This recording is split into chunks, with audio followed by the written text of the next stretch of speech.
Mas é sério, o que você sabe então do Guia do Mochileiro das Galáxias, assim, é mais o de conhecimento geral? É muito de conhecimento geral. Eu sei da nave que tem aquele motor de probabilidade de improbabilidade infinita. Sei do Marvin, sei Uhum. do que não tem uma história assim direta da toalha. Claro. Cara, eu vou te confessar que eu li até os livros do Dick Gently. Pois é, eu Gosto muito. os livros do Dirk Gently eu não li também, mas eu assisti a série inteira. Ah, não. Não, não. Cara, a série não tem Vou nada a sair ver. vou sair do A podcast. série, a série é boa, eu gosto da série, só que ela não, nem adapta o livro. Ela só usa o nome do personagem. Meu Acabou. irmão, reclamação que eu fiz, sempre faço no canal, já fiz também, e fiz direto pro quando o Obrigado pelos Peixes fez aquela live, junto com o cara do The Monkeys, o Michael Nesmith, que era um amigo muito próximo do Douglas Adams, não sei se vocês estão ligados, ela fez uma live uma vez com ele, que ele era um amigo pessoal do Douglas Adams, e ele era muito fã de Dirk Gently, ele fala durante a live, e eu falei pra ele, eu falei, cara, o Dirk Gently no livro é gordinho, baixinho e meio careca.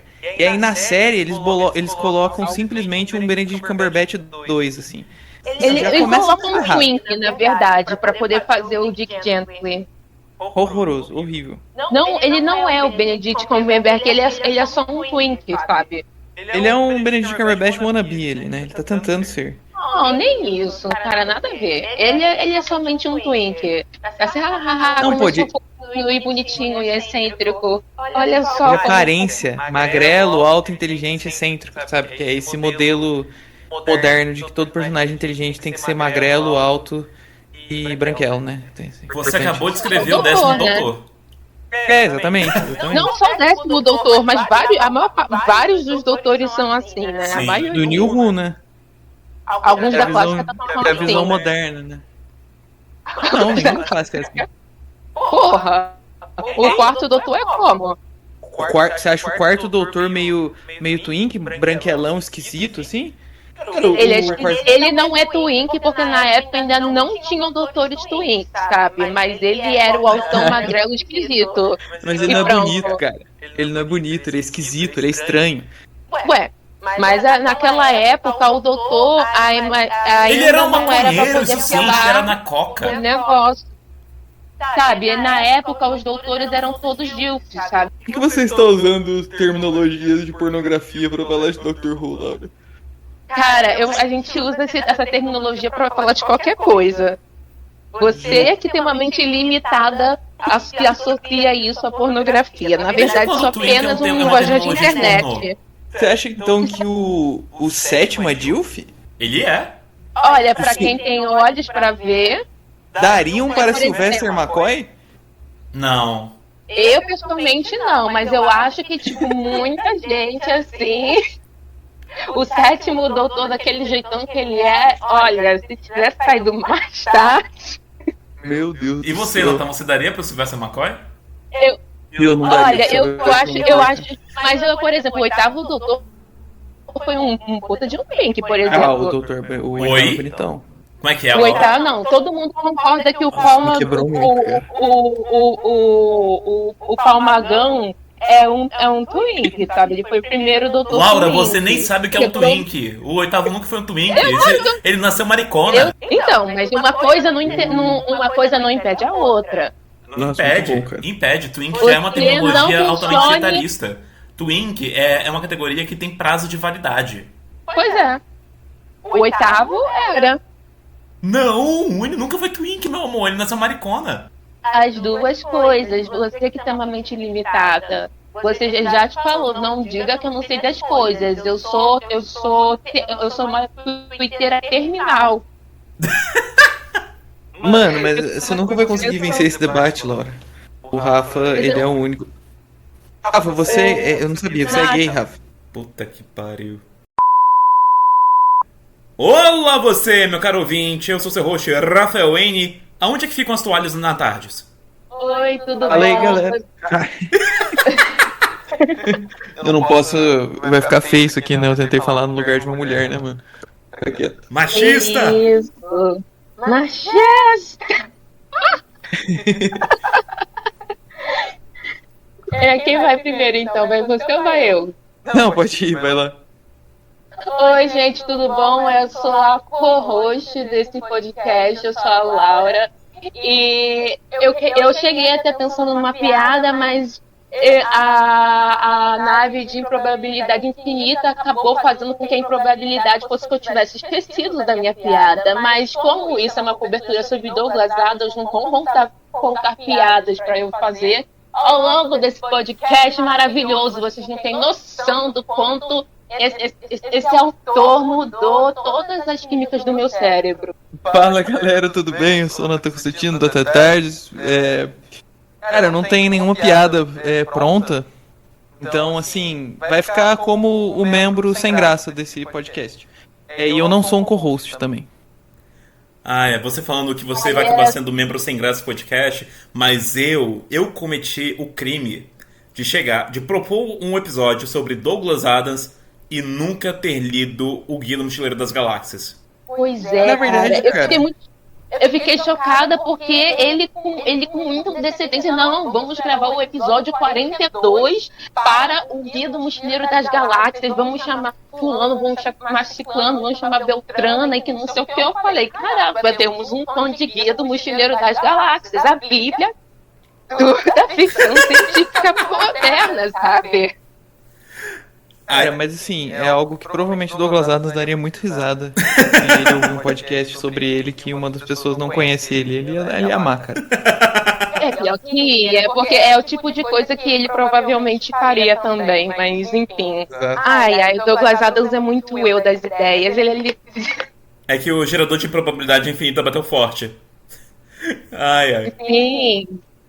Como assim o host do podcast não sabe sobre o assunto que ele falou? Fez questão de fazer um podcast sobre isso. Tipo, eu acho que é a primeira vez que a gente não tá fazendo um podcast na Blue Block sobre Doctor Who. Então, tecnicamente não é a primeira vez e tecnicamente não é esse o propósito do podcast. Na verdade, o que eu sempre falei sobre esse episódio é que seria um episódio dedicado a Douglas Adams e Doctor Who. Não, Perfeito. você falou apenas Muita Douglas coisa para falar. Adams. Porra, eu também não ia falar esse Douglas título extenso da Adams. hora que fosse me referir a esse episódio. Calma lá, né? Eu cheguei aqui para poder falar sobre os 5 livros que ele escreveu do guia. Eu vim aqui para falar sobre tipo, a veia de ativista ambiental que ele tinha. Cheguei aqui pronta para poder quase dar a biografia desse cara para você. Pode trazer Agora, biografia, enquanto só não a gente traz o guia. Gente, eu tô me sentindo, sabe quando você vai visitar seu amigo e aí do nada ele começa a brigar com a mãe dele assim na sua frente? Assim com vocês dois aí discutindo. Nathan, você não liga não, a gente se bica o tempo todo. Nossa. Entendi, então tudo bem. Né, Rafa? Enfim, encerrando a abertura.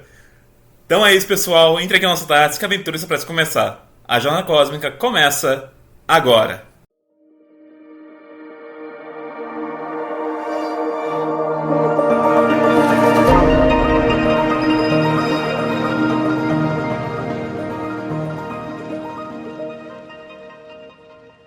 Douglas Noble Adams. Ou então para os íntimos DNA. Ele adora que as iniciais do nome dele signifiquem que sejam DNA, tipo a questão do corpo humano. Sim. Porque ele é o cara da ficção científica e aí ele gosta do acrônimo, que o acrônimo dele seja DNA. Pois é, Sabe? e ele... Eu acho que nada é mais autoexplicativo do que isso sobre ele. E ele acabou virando também, tecnicamente, o DNA, né, do que a gente compreende como ficção científica hoje em dia, então do que ela pode se tornar, né, porque antigamente a ficção científica tinha uma veia muito dramática e tudo mais, e ele foi um dos pioneiros de trazer uma veia muito mais cômica pra ficção científica. Eu tenho um vídeo no canal lá sobre o Douglas Adams, e eu queria só abrir, começando com uma curiosidade, que a data de falecimento do Douglas Adams, o mês e o dia, é o meu aniversário. Só queria deixar isso Então, ou seja, adeus Douglas Adams, bem-vindo Natan, bem-vindo Douglas Adams de novo, né? Sim, eu sou a reencarnação do Douglas Adams. Board, welcome back, Douglas Adams. Peraí, mas você é de 99, não? Ou é de 2001? Eu sou de 99, por isso que eu falei o mês e o dia. Ah, tá. Mas O ano não, né? O ano não. Mas então, eu tenho um vídeo lá no canal sobre... 99. E eu falo bastante disso, né, dessa questão da...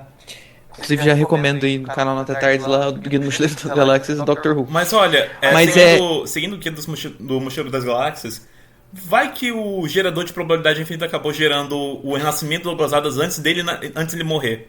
Vai que. Faz sentido, cara, faz sentido, pode ser. Ele dividiu a alma. E já eu tenho a minha própria coisa sobre isso, tipo, porque ele morreu em maio de 2001 e eu nasci em dezembro de 2001. Então deu tempo da gestação ser feita para nascer de novo a próxima reencarnação do Douglas. Cara, pode ser. Ai. Eu não esperava que essa piada fosse chegar tão longe. E aí vocês estavam falando, o Wayne estava falando disso, dele trazer um novo estilo pra ficção científica, né, cara? O Douglas Adams, ele era muito fã do Kurt Vonnegut, né, que é um autor que eu gosto bastante também, que é um autor de ficção científica e humor, né, ele é um autor americano, escreveu Café da Manhã dos Campeões, Matador 5, enfim, Cama de Gato. E o Kurt Vonnegut tinha essa pegada de humor com ficção científica, com profundidade, porque eu acho que é uma coisa que a gente... Normalmente quando a gente fala de Douglas Adams, a gente sempre bate na tecla ficção científica, humor, mas as camadas filosóficas e políticas das obras do Douglas Adams também são muito ricas. E o Kurt Vonnegut tinha isso, né? E o Douglas Adams falava abertamente que era muito fã do Kurt. Só que o interessante é que o Kurt, apesar de ter esse humor, apesar de ter a questão da ficção científica e tal, é que nem o Wayne falou, assim, que ele é um dos pioneiros, porque o que o Douglas Adams foi fazer depois foi elevar assim, a enésima potência a parada, porque não é tipo assim, conceitos de ficção científica e de humor terrenos, nada muito simples, não. O Douglas Adams, ele via pro cacete, assim. Ele fazia conceitos completamente absurdos, histórias completamente absurdas, enfim, uma coisa quase impensável pra época. Pois é, ele ia muito na veia do humor nonsense. E como eu falei antes, a ficção científica ela abordava muito de uma forma muito dramática, de uma forma mais séria, o que quando você leva para um contexto mais espacial e tudo mais, onde você tem inúmeras outras possibilidades de como que as pessoas podem interagir, como as outras civilizações podem funcionar, fica meio, pode dizer, limitante, tanto quanto chato, ficar emulando direto as coisas aqui da Terra. Então, por que não aplicar o nonsense aí nesse contexto? Sim, até porque ele tem essa questão porque antes de escrever ficção científica, ele é um autor de comédia, sabe? E isso é uma coisa que, é claro que, tipo, os dois estão andando ali juntos, até nos livros do Gently, né? Que são livros que ele acabou escrevendo depois, que são bem menos famosos, que são livros que são principalmente de investigação, né, que é de detetive. Você também vê que ele tem vários elementos de ficção científica, como, por exemplo, viagem no tempo, sabe? Então, ele sempre vai aplicar esse humor, tipo, nonsense, né, esse humor absurdista, para as histórias dele com essas pitadas de comédia, e mesmo que ele esteja, tipo, escrevendo, eu estou escrevendo um livro de investigação, eu estou escrevendo um livro de ficção científica, eu estou escrevendo um livro de significado da vida, e ele é de uma veia mais engraçada também, sabe? Então, todas essas áreas dele, ele meio que vê o mundo através desse jeito meio absurdista, que você simplifica o absurdo e deixa o normal absurdo também. Sim, sabe? sim. Uma coisa que eu acho muito interessante, né? Eu tava pensando um pouco sobre a trajetória do Douglas Adams. E teve uma história que eu achei muito interessante, é que ele tava bebendo horrores, tava bebendo alma pra fora do corpo, enchendo o cu de pinga. O Nathan vai saber dizer melhor do que eu. Era na Áustria ou era na Bélgica que ele tava? Cara, não me lembro. Quando você terminar essa história, talvez eu lembre. Ele tava com um guia na mão sobre pontos turísticos e tudo mais, de como conseguir esquiar. Sim, ele tava fazendo uma viagem pela Europa, né? Sim. Pois é, mas eu não lembro exatamente o país onde ele tava. Eu acho que era na Áustria. Era a Áustria, sim. E aí ele olha para as estrelas e pensou, porra, seria muito útil um guia para o mochileiro das galáxias. Ele teve uma ideia da história aí, só que ele nunca pensou que ele iria escrever. Sim. O nosso queridíssimo Douglas Adams, ele era, tipo, extremamente temido pelas editoras e tudo mais, porque ele era inimigo dos prazos e todas essas coisas. Consigo me relacionar. Então, eu também. Inclusive, a coisa mais incrível que eu descobri quando eu comecei a ler o Salmão da Dúvida para esse podcast é que as minhas suspeitas sobre o Douglas Adams se tornaram eu descobri que era verdade, que ele tem TDAH, sabe? Faz muito sentido isso. Lendo o Dick Gently, eu comecei a desconfiar que ele tinha isso, porque tem experiências muito específicas de TDAH que ele... a maneira como ele escreve, eu falei, cara, não é possível. E eu não achei na internet, mas eu achei nesse livro. Tipo, ele era o inimigo dos prazos, casa bagunçada e todas essas coisas. E tipo, um dos livros dele, eu não lembro se foi o primeiro guia ou se foi o segundo guia, ele foi publicado, basicamente arrancado a cópia do computador dele e publicado à força, porque ele não terminava, sabe? O Restaurante no Fim do Universo, o editor dele fez ele ficar preso num quarto de hotel escrevendo e não podia sair enquanto ele não terminasse, cara. Pois é. Sim. Porque se não fosse assim, ele não escrevia, sabe? Ele não cumpria prazo de jeito nenhum, sabe? Então são muitas coisas que você vai juntando e você cria a figura desse cara. Ele tinha 1,80 m aos 12 anos, sabe? Que é outra coisa. Inclusive, o conto dele no Salmão da Dúvida. Que o Salmão da Dúvida, né, pra quem não sabe, é um livro que são vários recortes de contos, de escritos, de crônicas, de coisas que ele escreveu durante a vida que não tem. Né? Que não tem conexão nenhuma. Ele tem uma passagem no começo do Salmão da Dúvida que é contando da vida dele sendo muito alto, cara, que é engraçado demais, assim. E ele fala que aos 12 anos ele tinha 1,80 m e, tipo assim, os pontos de encontro nas viagens escolares eram ele.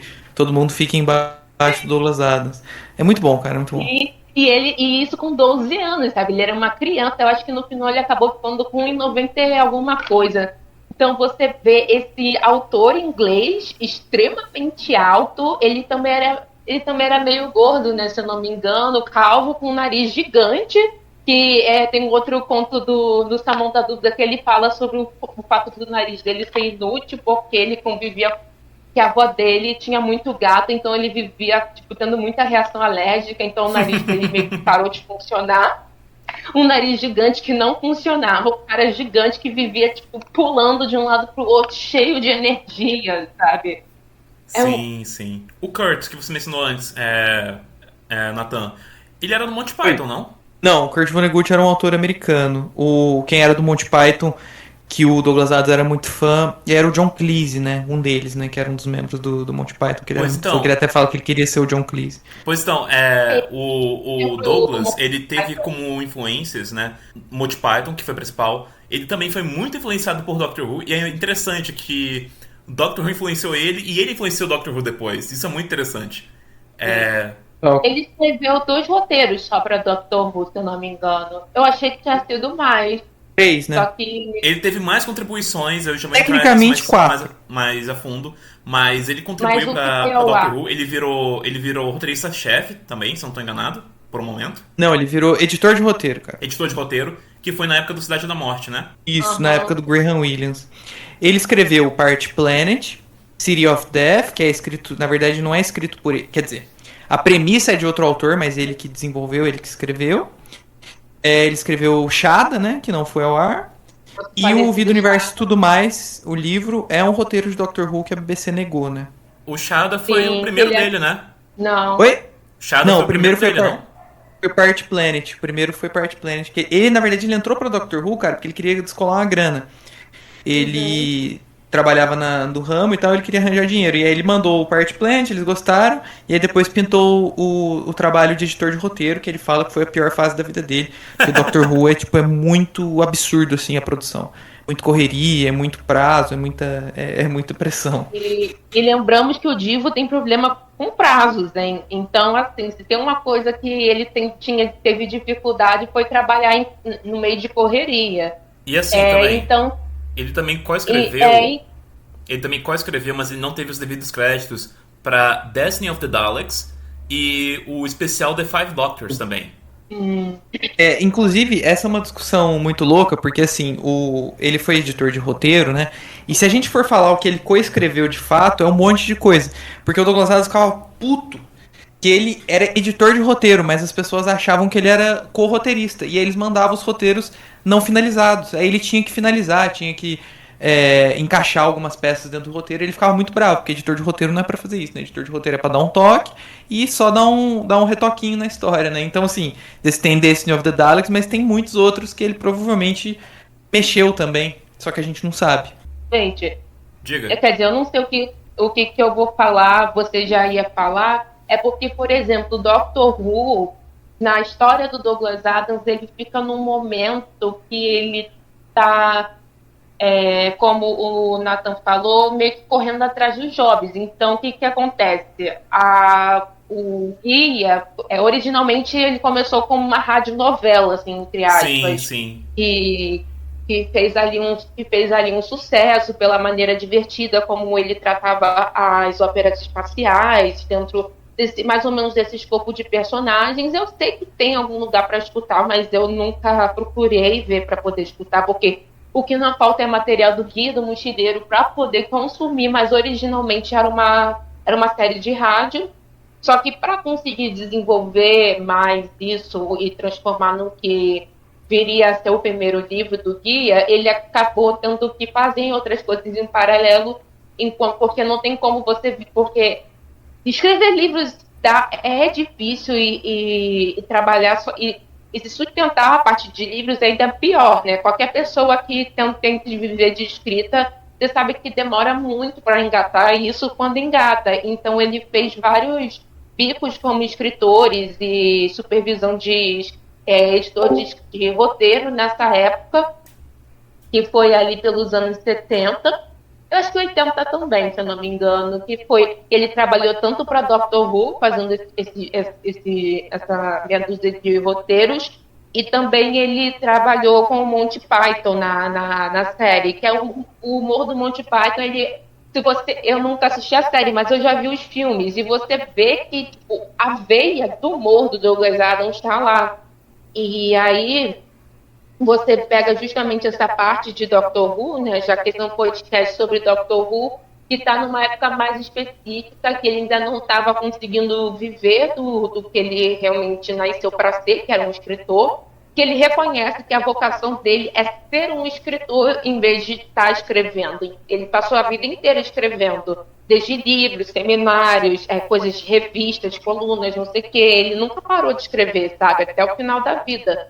Então, para Doctor Who era meio que um bico que ele tinha. Ele ficou amigo de muita gente,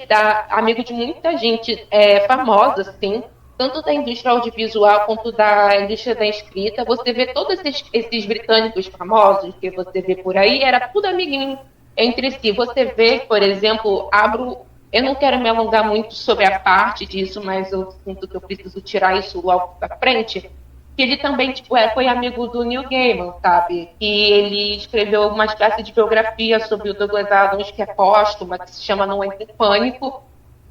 Que, enfim, todo mundo dessa época se conhecia, porque todos sabemos que a Inglaterra é uma ilha e só tem 15 pessoas morando lá.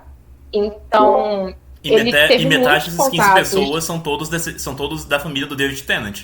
Sim. Se não é da família, ele vai ser. Cara, eu inclusive tenho, né, essa biografia que o Neil Gaiman escreveu sobre o Douglas Adams. O Neil Gaiman escrevia várias biografias, né, de pessoas que escreviam de bandas e tal. Enfim, é horrível falar do Neil Gaiman agora, né, não entremos no mérito do ser humano terrível que ele era. Mas a biografia é interessante, ela fala algumas coisas, é legal que foca bastante no período dele em Doctor Who, né, cara, que enfim, é o foco aqui, né, Blue Box Cast.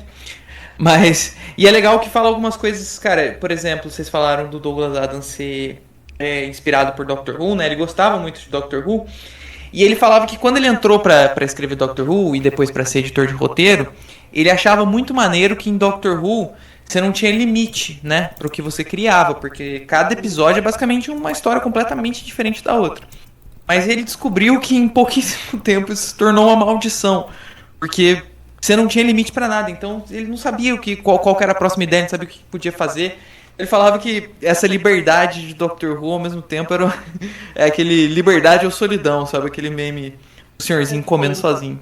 É meio que a maldição da criatividade infinita, sabe? A gente não é um gerador de criatividade. Criatividade leva tempo, precisa de repertório, juntar pontos, precisa de descanso para as pessoas serem criativas. Não é uma coisa que você tá lá, e trabalhar com criatividade, independente da área, é uma coisa que você precisa sistematizar a criatividade e tá o tempo todo buscando, resgatando e buscando referências e se forçando a construir coisas, porque é trabalho no final do dia, você precisa pagar seus boletos, a conta de luz atrasada e tudo mais.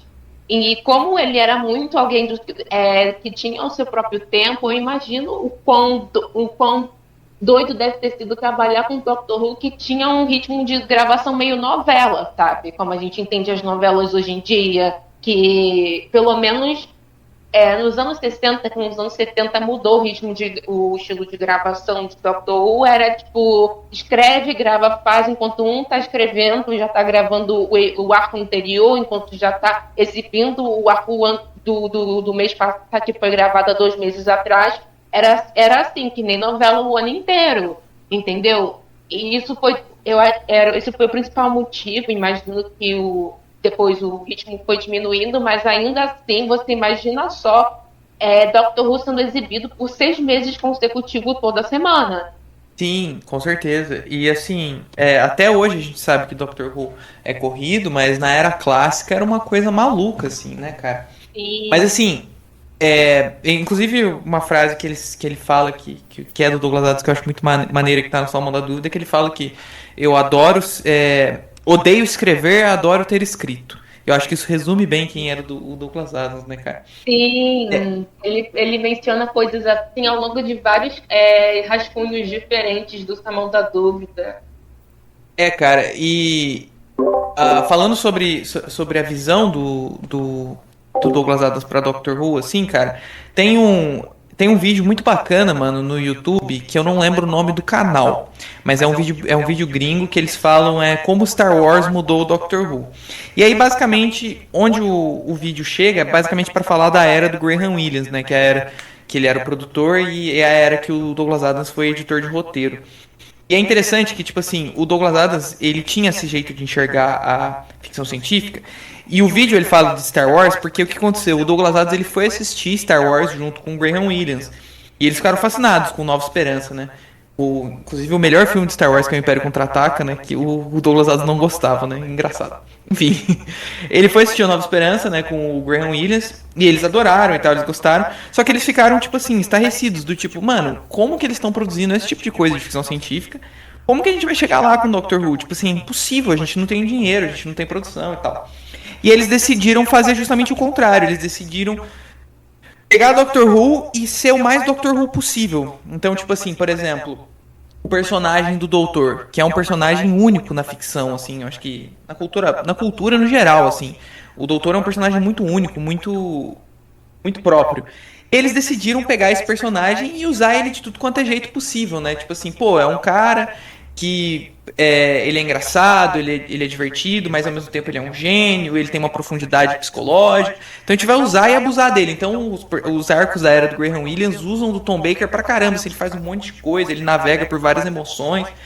E eles decidiram fazer essa questão lembrar que Doctor Who é britânico também. Então tem uma autorreferência ali, tem uma ideia de tipo assim...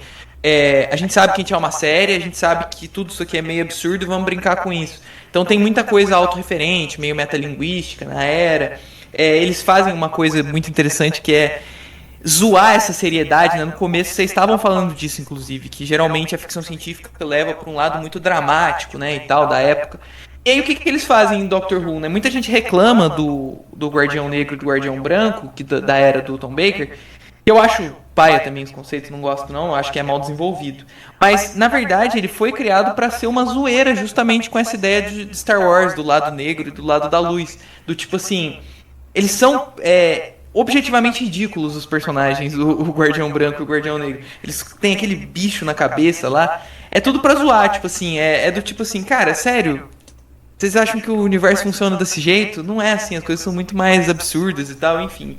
É muito legal essa visão que o Douglas Adams e, enfim, também conlui com o Graham Williams tinham de Doctor Who, assim. E é engraçado você falar isso, porque é muita coisa que a gente precisa, muita coisa que a gente consome que não é tipo da nossa década, né, e tudo mais, que foi um contexto em que a gente, tipo, ninguém aqui sonhava em nascer, é que a gente perde muita piada e muita crítica por não saber o contexto em que essas coisas estão fazendo.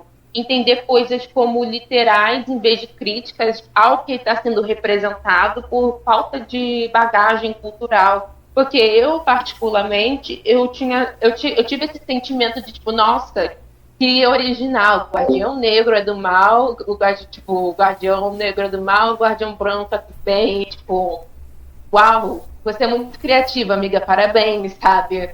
E aí, no fundo, os dois eram a mesma coisa, se eu não me engano, e foi, tipo, super deixado de lado no meio da temporada, porque na época ainda não existia exatamente um arco de temporada, mas foi o mais perto que Doctor Who chegou a fazer pela primeira vez, foi essa questão quando a Romana primeira chegou, que era para colher as chavezinhas do tempo. Mas, tipo, eu particularmente não tinha exatamente entendido como uma crítica, justamente por essa falta de bagagem do contexto em que aquilo estava sendo produzido, sabe? É bem interessante como algumas coisas acabam se perdendo no caminho conforme o material vai envelhecendo.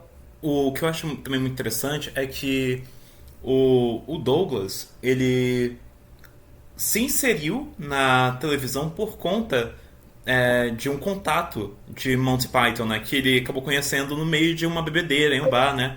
E aí, com isso, ele não estava conseguindo trabalhos antes, e aí foi por conta desse contato que ele acabou indo para a BBC e tudo mais. Teve vários projetos ali que não foram para frente na BBC.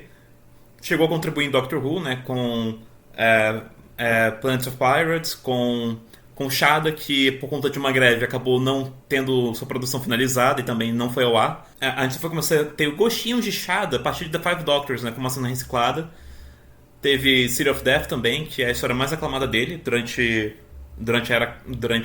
suas contribuições em Doctor Who. E com City of Death é muito louca. Muito. Yeah. Muito. Tipo, totalmente fora da casinha. Tipo, até dentro do contexto de Doctor Who, que vocês sabem, que todos vocês sabem, é uma grande farofada, e sempre vai ser. É uma história que é totalmente doida e foi um arco que eu tava vendo até com a minha mãe.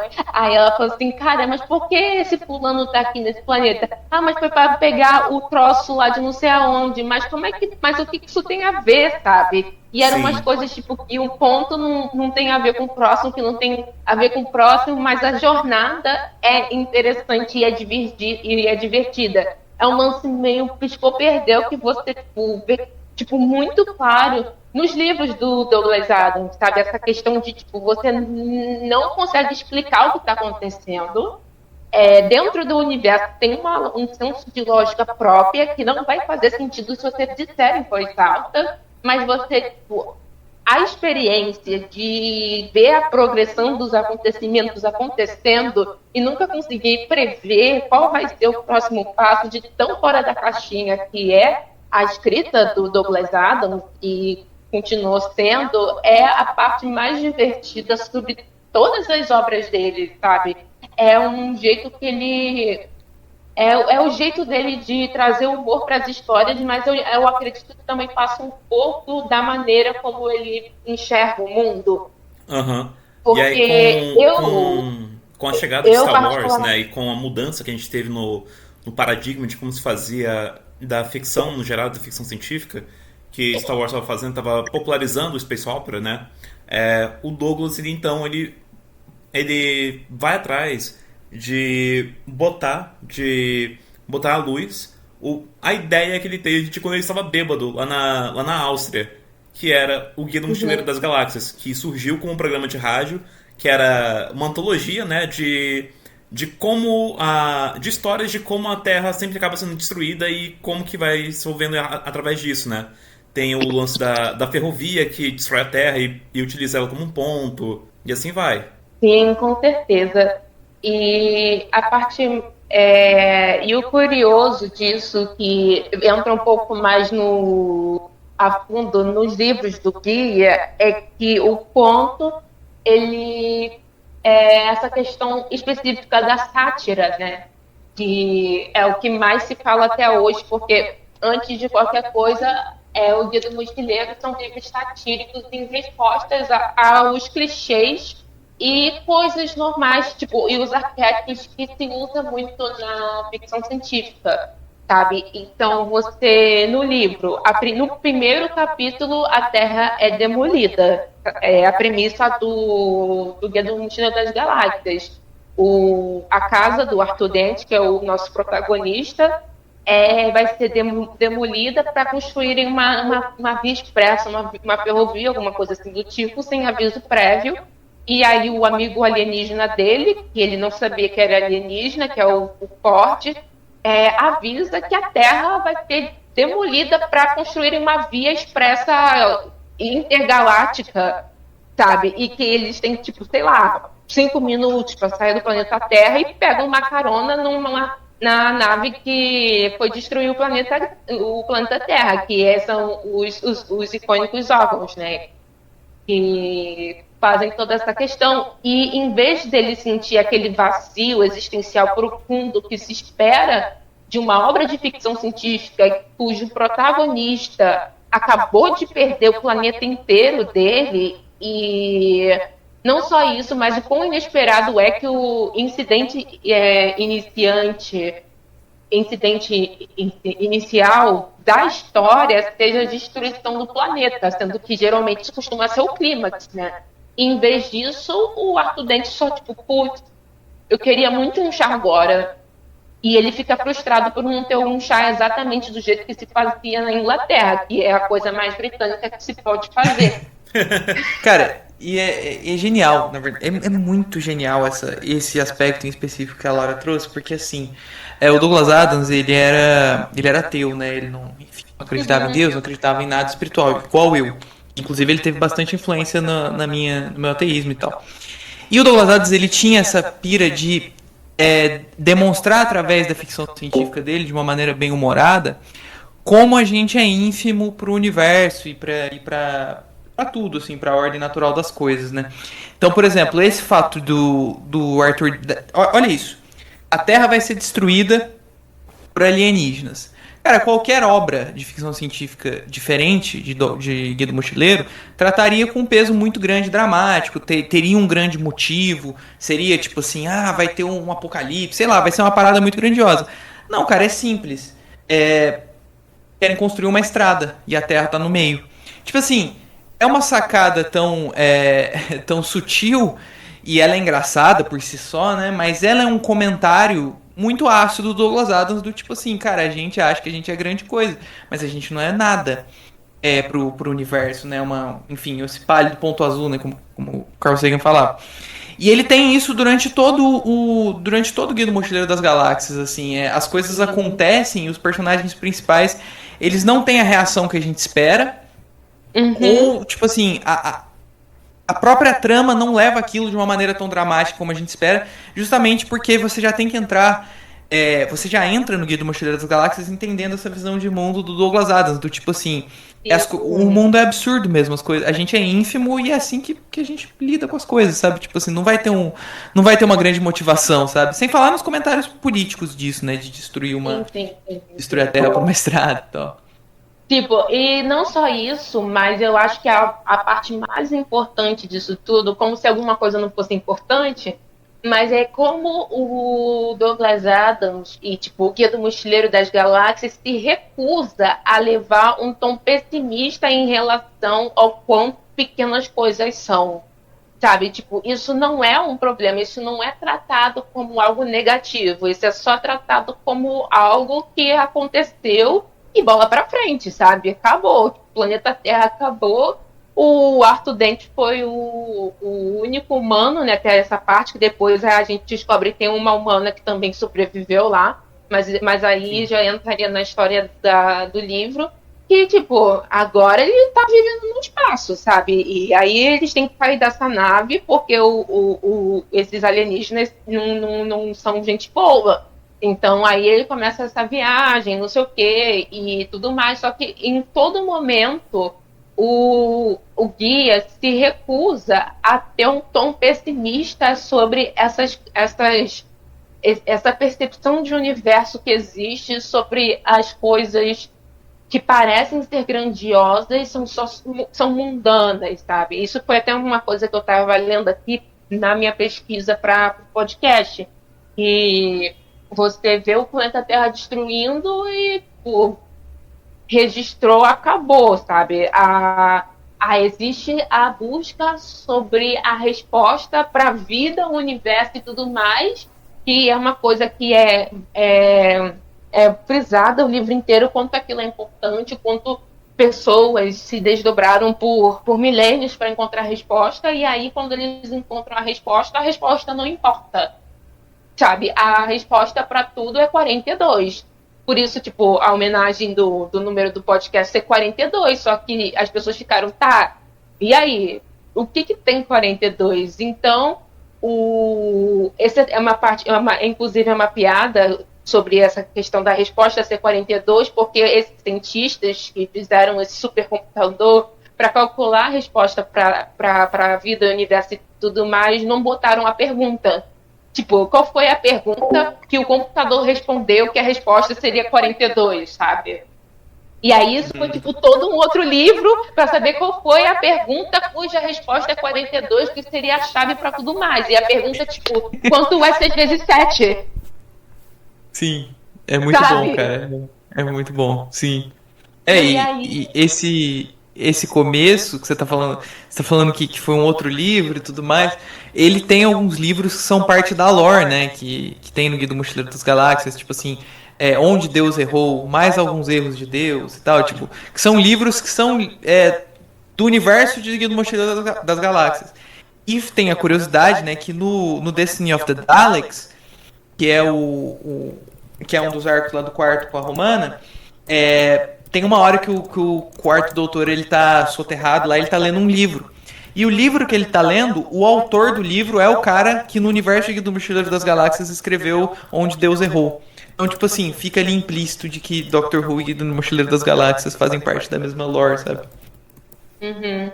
E aí é muito incrível essa lógica que o Douglas segue, né? Porque dentro tudo dessa coisa, das coisas mais importantes que passa o livro inteiro dizendo que é importante, e na verdade é só uma coisa mundana, que é só uma informação que eles recebem e passa para a próxima, é o quanto os personagens se recusam a serem esses estereótipos clássicos da ficção científica, entendeu? Você não tem um herói, você não tem um vilão, você não tem uma jornada do herói, você tem o Arthur Dent, que é basicamente para representar esse cara inglês médio, né? Que ele é tipo extremamente medíocre em tudo que ele se propõe, exceto em fazer sanduíches. Ele, em outro planeta, é o melhor sanduicheiro que existe.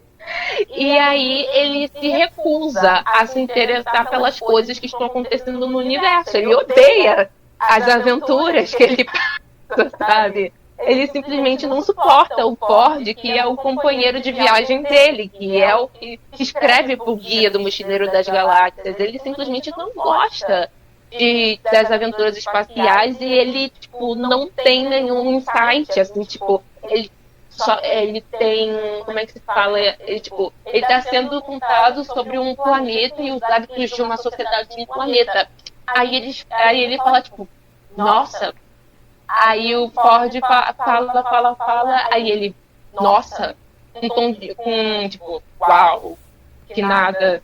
Isso até irrita o Ford algumas vezes o quanto ele se recusa a se surpreender e a falta de curiosidade que ele tem sobre as coisas. E ele, tipo, nem entende o que o Ford está dizendo. Então você tem tem também o Zaphod, né? Ele quer ser presidente, só que ele é todo relaxado. E tem o nosso icônico, o Marvin, né? Outra obra também que é muito interessante na trajetória do Douglas Adams, que é justamente Dirk Gently, né? A companhia de agência de detetive holística de Dirk Gently. E é muito interessante as semelhanças que essa sequência de livros de Dirk Gently tem com Doctor Who, né? Doctor Who, apesar de focar muito no doutor sempre viajando um canto, explorando uma coisa nova e tudo mais, a questão é, a gente sempre acompanha uma aventura que tá dando errado, sabe? Que tá dando alguma merda. E qual que é o papel que o doutor ele adota quando isso acontece? De um detetive. De investigar o que tá acontecendo, por que tá acontecendo, mas quem que tá por trás. E Dirk Gently vai justamente nessa pegada, só que de uma forma mais solta, uma forma mais holística, onde você vai tendo várias ocasiões que aparentemente não tem nada a ver, mas que no fim elas acabam se casando, fica tudo coeso dentro de um caso. E tem uma frase que eu gosto muito também, que inclusive até o Batman já disse ela uma vez, que quando você elimina todos os fatores mais óbvios, a solução é a mais improvável de todas. E Dirk Gently já corta todo esse caminho e já vai para o mais improvável, de imediato. Na verdade, essa frase, se eu não me engano, é de Sherlock Holmes. Sim, Sherlock, e ela é muito utilizada em... É do signo dos 4, né? Sim. E aí, tipo, nos livros, eu acho a diferença entre a série e os livros, principalmente o segundo livro, que é o que está mais fresco na minha cabeça, é que o Dick Gently nem tenta investigar o caso.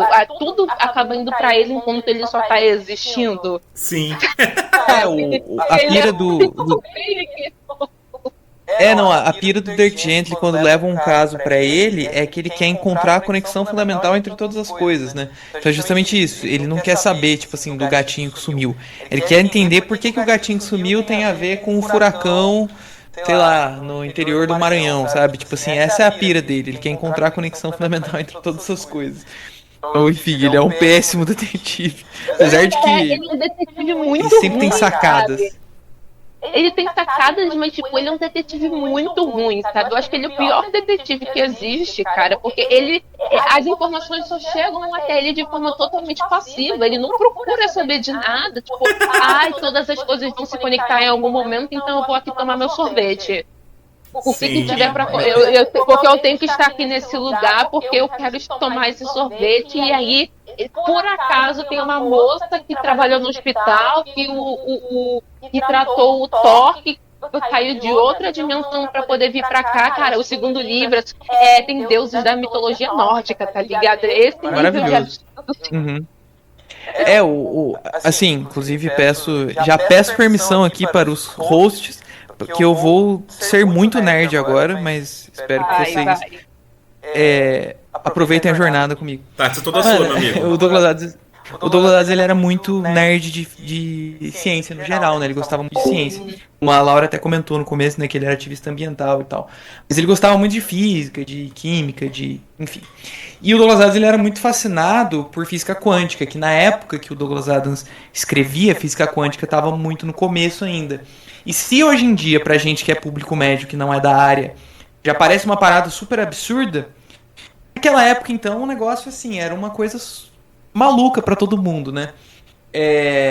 Só que o Douglas Adams gostava muito de estudar. E na física quântica tem alguns conceitos, né, que são esses conceitos de probabilidade, né? Inclusive o motor da improbabilidade infinita é muito sobre isso, assim. Que na física quântica, tipo assim, tentando ser o mais simplista possível, tá? Pessoas aí da área da física, desculpa, eu estudo psicologia, tá? O mundo quântico, ele funciona com regras e com com uma física diferente da nossa. Então a física newtoniana não pode ser aplicada na física quântica, né? Isso é uma parada muito maluca, assim. Então, na física quântica tem várias questões improváveis, são muitas coisas que não fazem sentido pra gente quando a gente olha pensando na física newtoniana e tal. Isso era uma coisa que interessava muito Douglas Adams.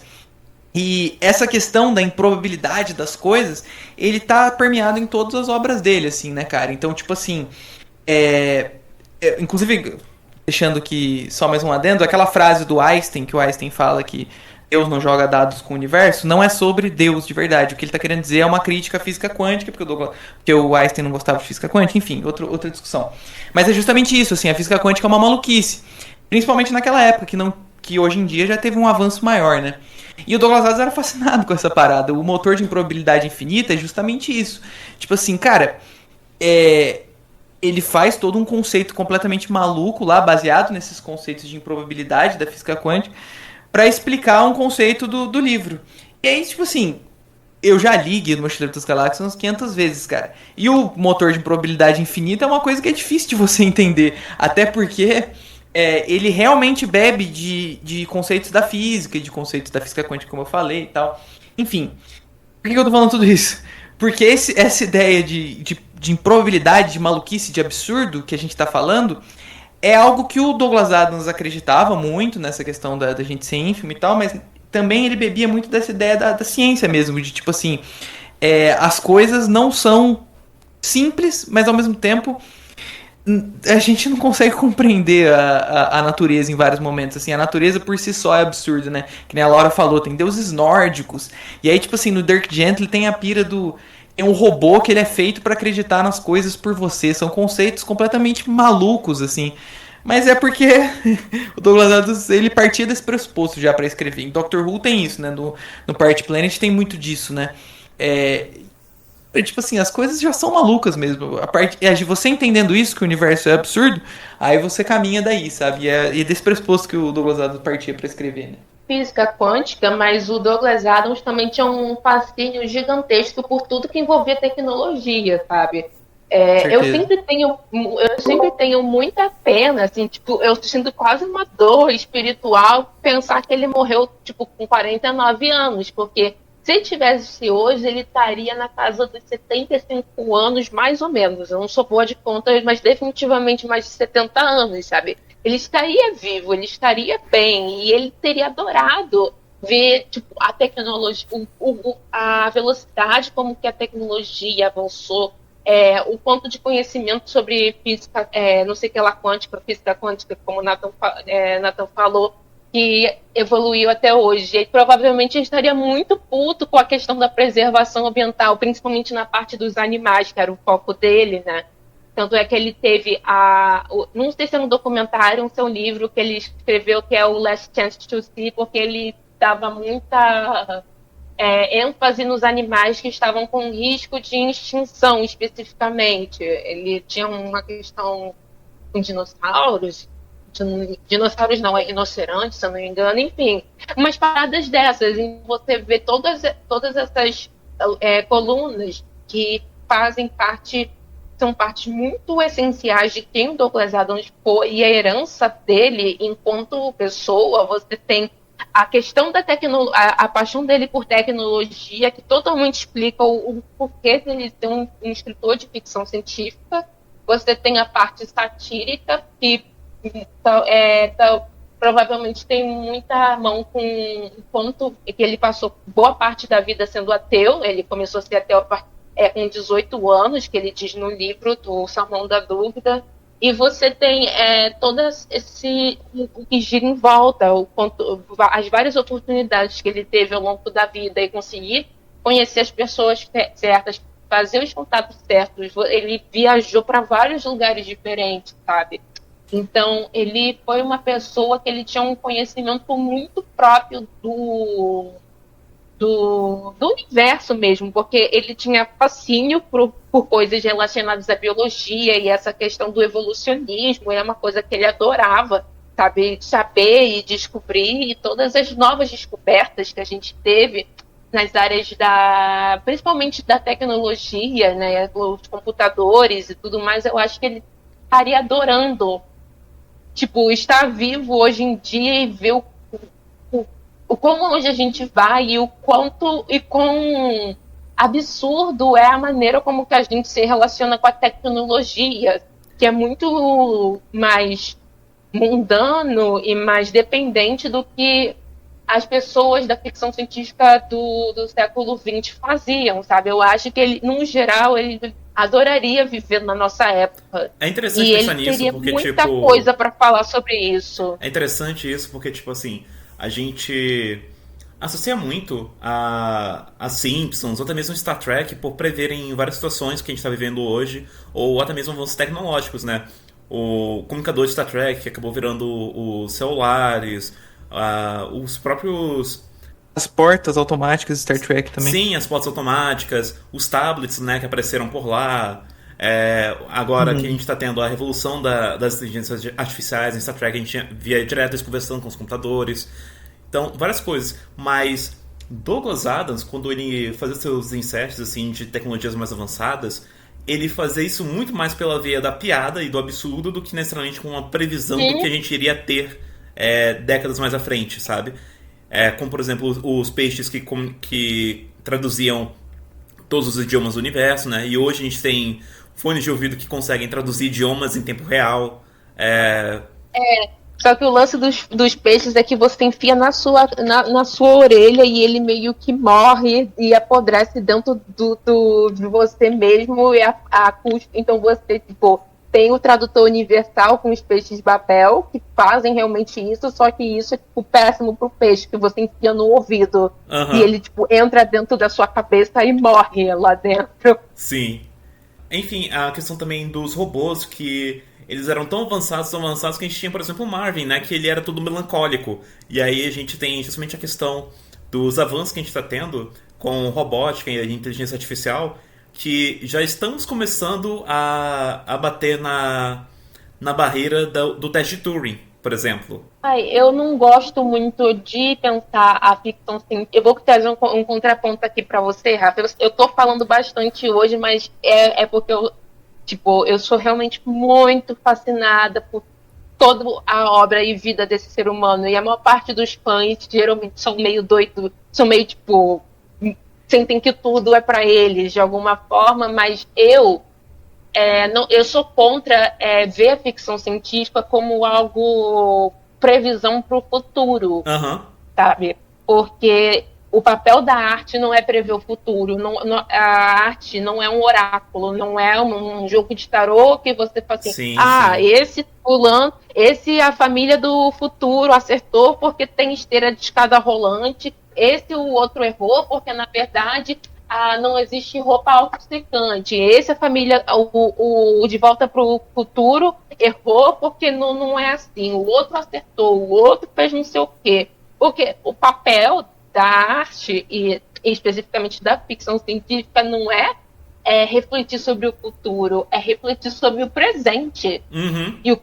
E as consequências que isso poderia ter, e pegar o presente e exagerar, ou tipo, puxar partes específicas dos seres humanos e como a gente vive como sociedade e projetar isso num futuro e imaginar um futuro, tipo, se tal coisa continuar acontecendo, a gente vai viver de tal forma. Mas ele não está prevendo que vai ter robô, a gente não está prevendo que vai ter carro voador, a gente não está prevendo que a gente vai fazer excursão para outra galáxia. Não é uma previsão, é uma especulação, sabe? Tipo, nossa, a gente teve o primeiro voo para a Lua, então o que isso quer dizer para a ficção científica que se passa no espaço? Porque agora é possível, antes era só uma fantasia, sabe? Então é muito mais sobre o que a gente está falando sobre nós mesmos do que sobre o que a gente acha que vai acontecer no futuro, entendeu? O que eu tô querendo dizer por isso? Sabe, por que as ficções científicas têm medo dos robôs se revoltarem contra, ganharem consciência e se revoltarem contra os humanos? A gente está realmente falando de um robô, ou a gente está falando de algo que a gente vê que parece como humano, mas a gente não considera humano, e a gente está duvidando que aquele ser vivo traz como consciência. Existem servos na vida real, pessoas que são feitas de escravos. Então, tipo, você está só substituindo um ser humano por um robô, sabe? Sim. A desumanização está ali, mas a relação de trabalho é a mesma, sabe? Isso está falando sobre um robô ou está falando sobre pessoas, sabe? Então, eu gosto muito de não ver a ficção científica como um modelo de prever, porque eu acho que isso limita muito o papel da ficção científica e o porquê ela é produzida, sabe? Você vê, tipo, a primeira ficção científica que é tipo, mais ou menos consenso é a questão do Frankenstein, que tipo, questões de energia estava muito em alta naquela época, então você vê tipo um monstro, um cadáver trazido de volta à vida através de raios, sabe? Eletricidade, que era coisa que estava avançando naquela época. E a autora usa isso para falar sobre questões de moralidade humana. Será que o quão longe a tecnologia vai ir? O que a gente tem direito? Um homem pode criar um outro a partir de ressuscitar alguém dos mortos. Então, é mais sobre a proposta e menos sobre prever o. É como se fosse uma fantasia, só que a ficção científica, eu gosto de ver ela como uma fantasia fantasiada de ciência. Tipo, entendeu? Entendi. Falei pra caramba, mas eu gosto muito de discutir essas coisas relacionadas à ficção científica para além de uma obra ou de uma outra, tipo, além de Doctor Who, ou além do Conto Guia do Mochileiro das Galáxias engraçado, mas eu também gosto muito de pegar questões da ficção científica e ver, tipo, o que ela está falando, assim, em geral, e, sabe, a gente tem.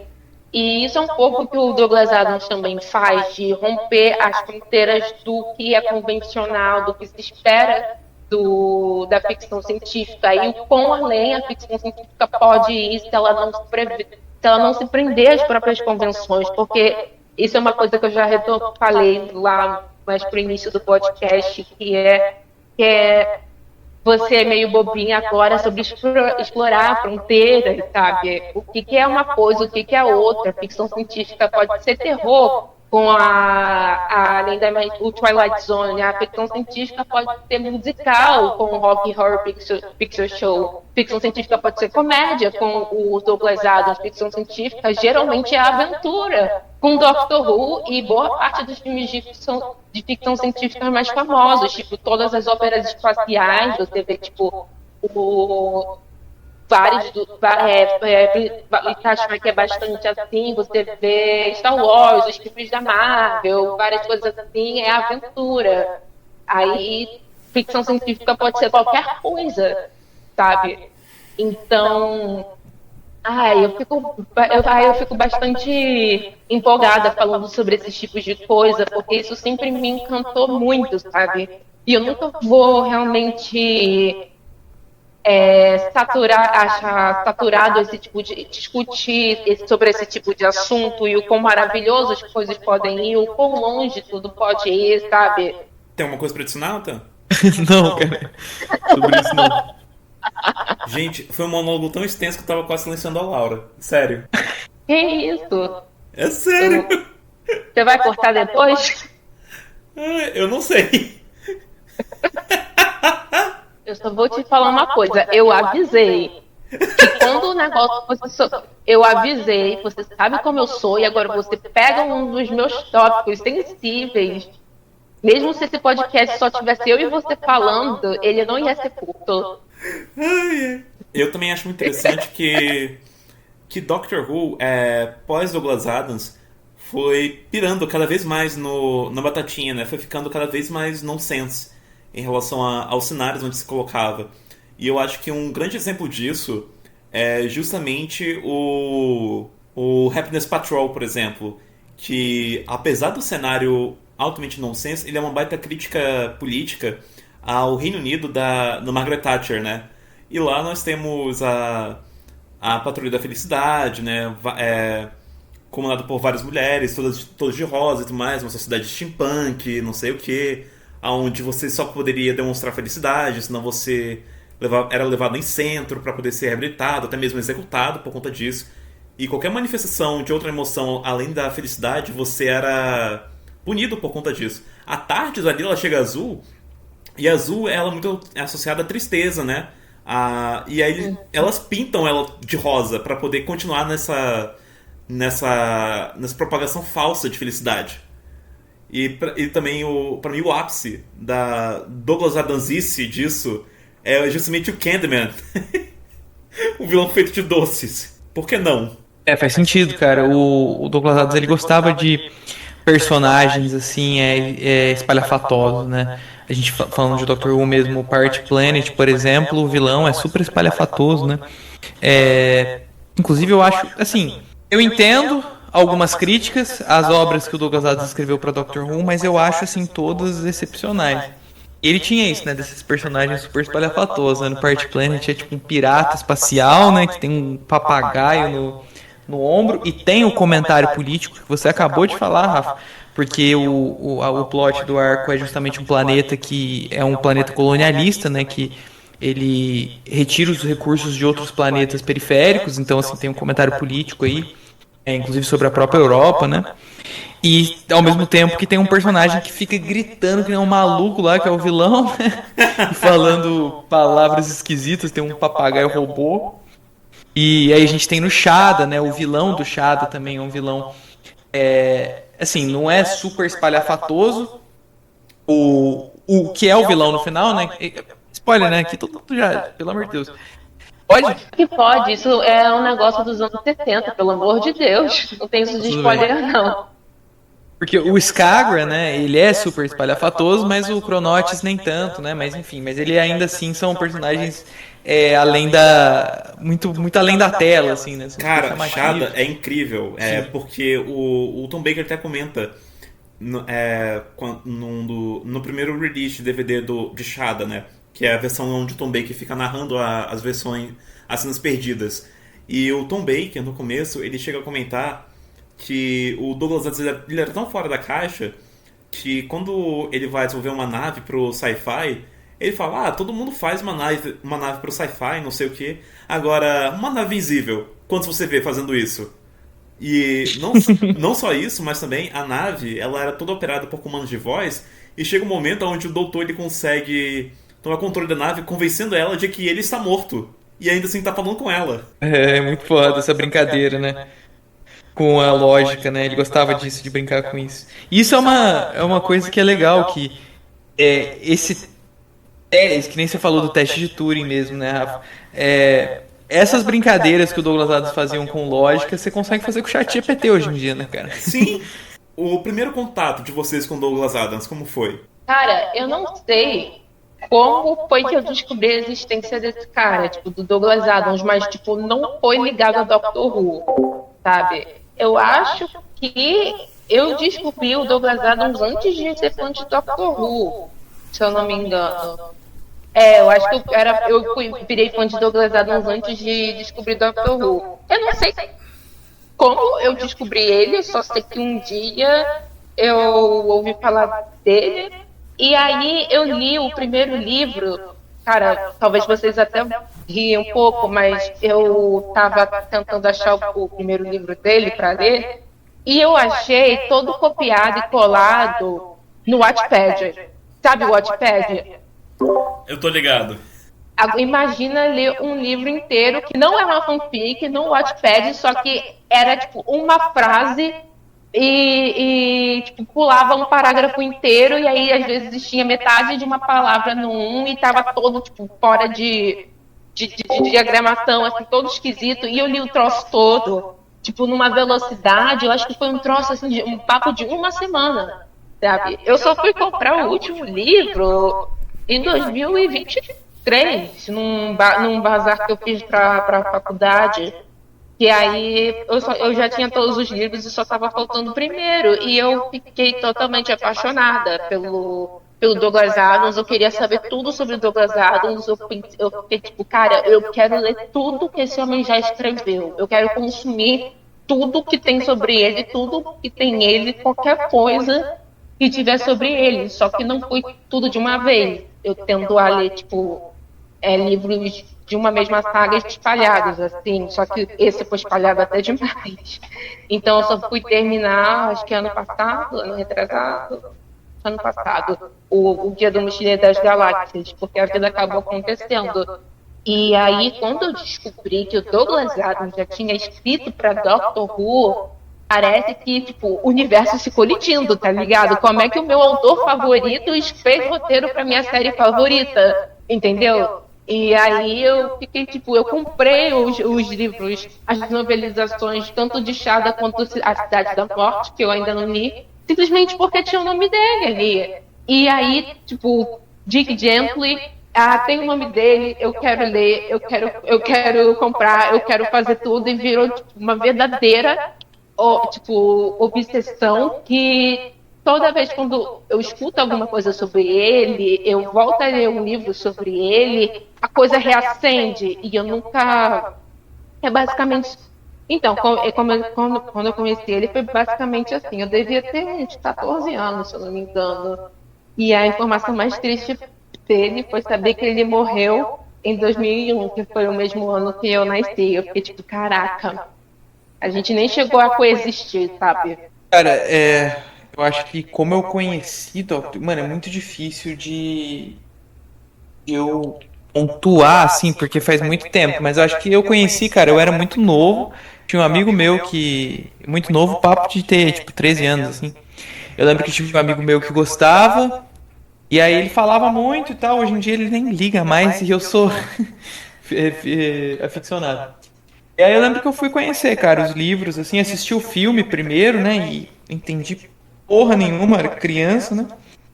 E aí eu fui ler os livros também, tipo assim, gostei, mas fiquei perdido, assim. É uma obra muito madura, né, eu acho que do Mochileiro das Galáxias, você tem que ter... A gente falou algumas vezes aqui, precisa de, eu acho que, um pouco de repertório pra você pegar o que ele a obra, né. Mas de qualquer jeito me fascinou. E enfim, aí depois de um tempo larguei, assim, era muito novo. E aí quando eu comecei a... Eu gosto muito de ciência, né? Gosto de várias coisas que o Douglas Adams gostava, né? Tipo de ciência, de essa questão de ateísmo e tal. E aí eu comecei a estudar o Douglas Adams de novo, cara. E aí eu fui ler os Guia do Mochileiro das Galáxias, Líder Gently, Salmão da Dúvida, tudo.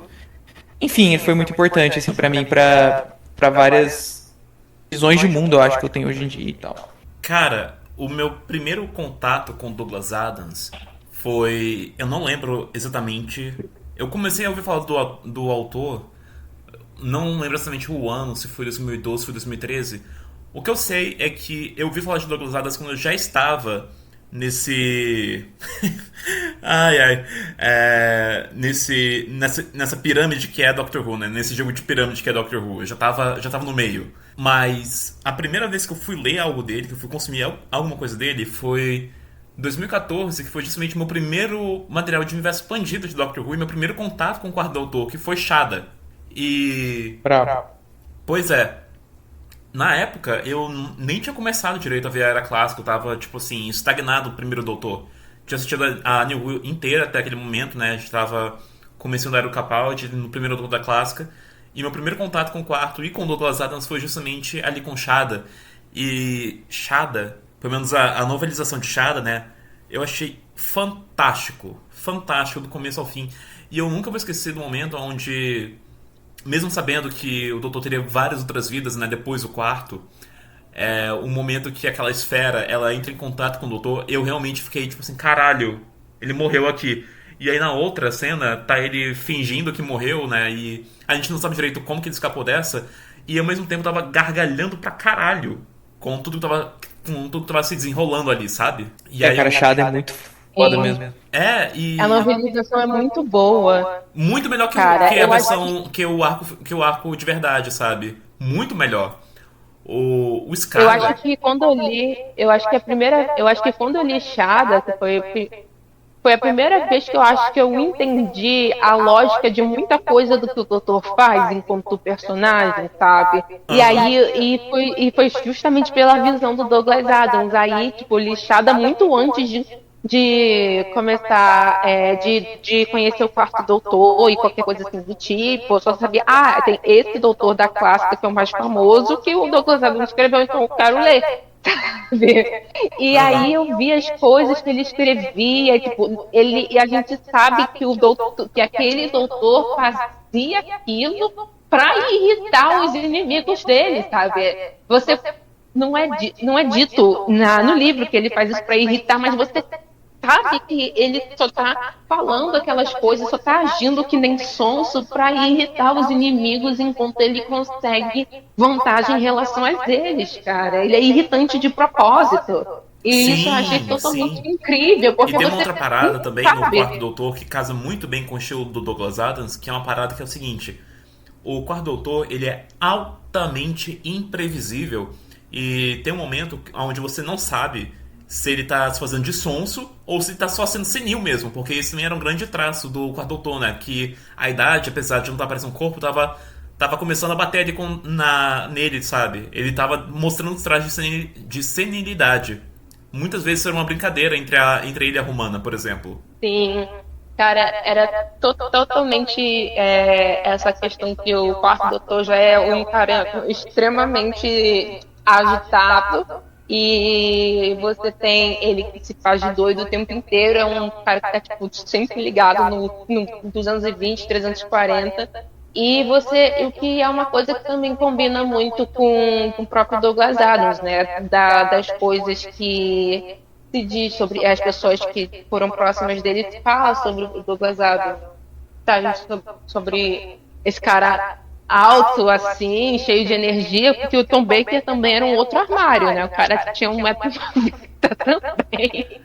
E uma outra coisa que eu gosto muito também do livro de Shada é da forma como caracterizam o Skagra, né? Porque caracterizam ele com grande desprezo para a raça humana, ele tá atrás de um livro, não sei o quê.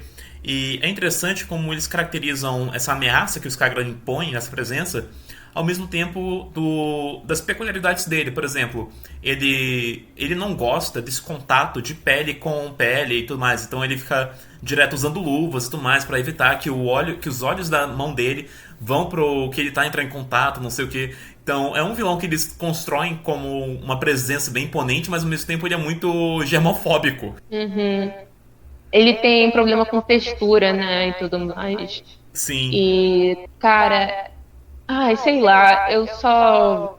e o lance todo aqui, Shada é um exemplo muito curioso, que ele virou quase uma lenda urbana dentro do próprio fandom de Doctor Who, porque apesar de não ter tido uma exibição, né, oficial, por mil motivos, eu até esqueci qual que foi, foi uma obra que ficou muito viva dentro do fandom de Doctor Who, e faz parte dessa mística que existe em torno da série clássica, principalmente, que também pega um pouco do Douglas Adams, porque ele não foi um episódio, um arco que foi exibido, mas teve novelização, foi adaptado 2 vezes para audiodrama, né? Eu não sei se chegou a ter uma animação, se isso é fake news da minha parte, mas eu sei que é uma história que ela não foi para série, mas ela foi extremamente adaptada. Então, eles tiveram esse cuidado de entender que é uma história que vale a pena ser conservada e foi contada e recontada várias vezes. Pontuando, inclusive, que o professor Cronotes é um dos personagens principais do primeiro Dirk Gently. Olha, eu não sabia disso. Ele é, cara. E quando você lê o Dirk Gently, você não sabe quem que ele é, não entra muito nesse mérito. Mas depois que você descobre quem ele é e tudo mais, faz muito sentido. O Douglas, ele reaproveita coisa pra caramba. O primeiro Dirk Gently também o caso é resolvido com Viagem no Tempo. A série deu uma leve espirrada nessa parte, né? Mas, o lance todo de um professor que se chama Cronos, né? Chronolopus, é justamente da parte da Viagem no Tempo. O jeito que ele, inclusive, tem a ideia da Viagem no Tempo é genial. Mas eu não vou falar o que é isso. Cara, a parte da Viagem no Tempo é um baita spoiler do livro, mas enfim, a gente tá falando de coisas dele, a gente não tá levando spoiler em consideração. E quando teve a série do Dirk Gently saindo na primeira temporada na Netflix em 2016, a gente tinha o Elijah Wood e o Samuel Barnett são entrevistados sobre as semelhanças que a série tinha com Doctor Who e tudo mais, e eles comentavam, né? Doctor Who em drogas, sabe? Em esteroides, sabe? A enésima potência. E aí, nessa época, já se levantava a bola da possibilidade de um crossover entre Dirk Gently e Doctor Who, pelo menos no fandom, né? Entre essas duas propriedades, no fandom de Douglas Adams. Já existia esse desejo, né? Já levantava a bandeira de ter um crossover entre Doctor Who e Sherlock, ainda mais que nessa época os dois eram comandados pelo mesmo showrunner, Steven Moffat, e agora estava no meio do mix também Dirk Gently, e era mais provável, até por questão de tom, ter um com Dirk Gently e Doctor Who, mas nunca foi adiante isso. Então é isso, pessoal. Eu fui o seu host da vez, Rafael Wayne. Vocês podem me encontrar no Blue Sky no Instagram, @Rafael Wayne, 2 Fs nas 2 contas. E o Blue Box Cash vocês também encontram no Blue Sky e no Instagram, @Blue Box Cash. Aos tardes, ela se materializa no Spotify, Amazon Music, Cashbox, Deezer, iHeartRadio, YouTube e YouTube Music. Ai, como é que se para de falar sobre o Douglas Adams, né? Mas assim, se você quiser me ver falando sobre outros assuntos e, enfim, coisas variadas, tu me acha no Sky, tu me acha no Twitter. Vai estar linkado na descrição de qualquer jeito, mas eu vou falar Twitter, olá, _jumenta, e no Blue Sky é só jumenta mesmo. Aí você vai me achar falando sobre tudo que é tipo de coisa, um monte de filme, um monte de série, falo bastante sobre musicais também, que eu adoro musical. E é isso, coisas assim que eu gosto. Queria agradecer o convite de vocês dois aí, foi muito maneiro falar. Eu acho que lá no canal é um meme, tem uma galera que fala que são dois assuntos que eu consigo enfiar em qualquer vídeo do canal, que é Douglas Adams e Lovecraft. Então fica aí mais um podcast sobre Douglas Adams. Agradeço, gente. Sigam lá o Até Tardes, tem um vídeo lá que eu fiz só sobre Douglas Adams, então se vocês quiserem como adendo a esse episódio, é isso aí. Valeu, gente. Então é isso, pessoal. Muito obrigado por escutarem a gente até aqui. Até a próxima. Tchau, tchau.